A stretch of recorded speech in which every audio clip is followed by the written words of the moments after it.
On January 18, 2017, a Wisconsin-based group, the Freedom from Religion Foundation, filed a federal lawsuit in the United States District Court for the District of West Virginia against Mercer County Board of Education in Mercer County, West Virginia, alleging that Mercer County's Bible in the Schools program endorses one religion, improperly entangles public schools in religious affairs, and violates the personal consciences of non-religious and non-Christian parents and students. The lawsuit seeks to declare the Bible in the Schools program to be unconstitutional.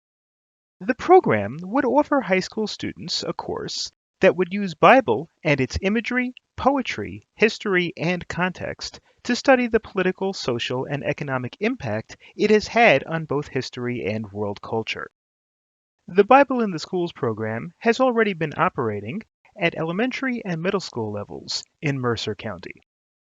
The complaint states that the Bible classes are held weekly for 30 minutes in elementary schools and for 45 minutes in middle schools as part of the regular school day, and that the overwhelming majority of students participate in these Bible classes. It also states that the program has been administered by the Mercer County Board of Education since 1986 and provides Bible study to elementary and middle school students in 19 public schools throughout the county, and that the Bible in the Schools program instills religious teachings in elementary and middle school students, and that the teachers have to contain a degree in Bible, that the school provides written lessons to all Bible teachers, and that these lessons must be followed as given. The learning objectives for this program include materials from the Old and New Testaments. For example, Lesson 25 includes images of Jesus being whipped and tortured, which is the core narrative of Christianity.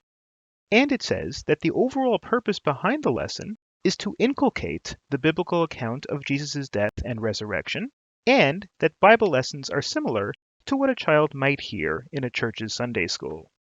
All of this is alleged in the complaint. The complaint was filed by a pseudonym named Jane Doe, who's a parent of a Mercer County kindergarten student named Jamie Doe. The complaint further states that Jane Doe is an atheist who wishes to raise her child without religion, and that Jamie will either be forced to attend Bible indoctrination classes against the wishes and conscience of her parent, or that she will be the only one, or one of only a few children, who do not participate. A hearing has been set for June 19th to determine whether the Bible in the Schools program violates the Establishment Clause of the First Amendment. According to the First Amendment to the Constitution, Congress shall make no law respecting an establishment of religion or prohibiting the free exercise thereof. This is incorporated to the states by the 14th Amendment. According to the United States Supreme Court in a case called Everson v. Board of Education, the Establishment Clause prohibits any state's government's endorsement of any religion over non-religion, or the preference of one religion over another. In McCollum v. Board of Education, a 1948 case, the Supreme Court established that it is impermissible for school officials to allow the machinery of the state to be used to gather an audience for religious exercises or instruction. In that case, the Supreme Court struck down a program allowing religious instructors to come onto the public schools to teach sectarian classes during school hours. The court stated that not only are the state's tax-supported public school buildings used for the dissemination of religious doctrines, the state also affords sectarian groups an invaluable aid in that it helps provide pupils for their religious classes through the use of the state's compulsory public school attendance machinery. This is not separation of church and state. In addition, as the Supreme Court said in a different case, called Abington School District v. Schempp, when the government permits a religious group to take over part of the school's facilities during instructional time, even if for a brief amount of time, it inevitably implies official endorsement of that religion. There, the Abington School District administered and supervised the morning exercise in which its students recited verses from the Bible and the Lord's Prayer during the school day as part of their curricular activities of attending school. The exercise was held in school buildings and with the participation of teachers employed in those schools. This was found to be unconstitutional. In Lee v. Weissman, the Supreme Court struck down prayer being held in a graduation ceremony.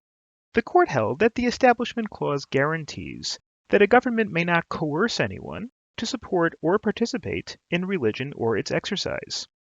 The court held that even though the school district did not require students to attend the graduation in order to receive their diplomas, the students' attendance and participation in the graduation exercises was, in a fair and real sense, obligatory, and that there are heightened concerns with protecting freedom of conscience from subtle coercive pressure in the elementary and secondary school levels.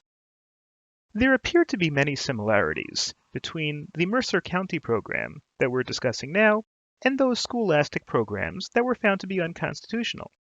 The fact that Mercer County's Bible in the Schools program meet weekly in schools would appear to be consistent with the assertion that these classes are regular academic curriculum and endorsed Mercer County schools.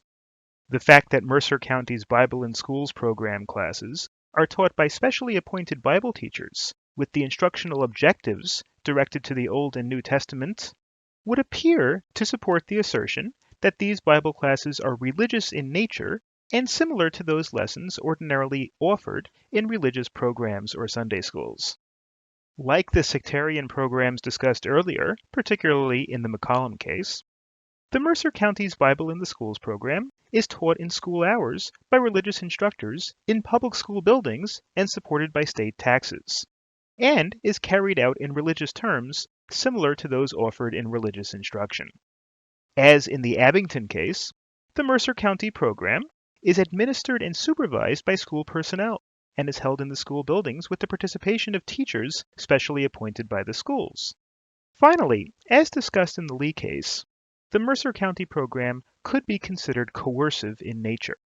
A former teacher in Mercer County said that students who did not participate in the Bible were ushered into a neighboring classroom where they were left to run errands or do work instead of continuing with their classmates. The Bible in the Schools program was very popular and well supported by the other students. Therefore, the opt-out children, such as Jamie Doe, could be under subtle coercive pressure for choosing to behave in a manner that is different from their classmates. The program, therefore, could be construed as carrying with it the appearance and message that religion was the norm, and those who did not participate in it or conform to the practice would be something less than full members of the school community. The Mercer County Board of Education may raise the idea that their right to have these Bible classes could be construed as being protected by the right to free exercise in religion, which is also part of the First Amendment freedom of religion rights. However, this argument may not work because free speech and free religion rights of individuals must be subordinated to the Establishment Clause when you're dealing with public resources such as public schools. Moreover, those wishing to study Bible would still be left with plenty of options if the Bible program were not offered during regular school hours. For instance, the program could be held after school, at a facility where public school resources or personnel are not necessarily involved. From the facts of this case, as alleged in the complaint, it appears that Mercer County's Bible in the Schools program is being carried out in ways similar to those in McCollum, Abingdon, and Lee, cases in which the programs were struck down by the United States Supreme Court. Assuming that the lawsuit survives any motion to dismiss on jurisdictional grounds, it is likely that the court will find that the Bible in the Schools program violates the Establishment Clause of the First Amendment. This would be consistent with the Supreme Court's history of preventing church and state from being mixed, especially when it comes to public schools and public school resources.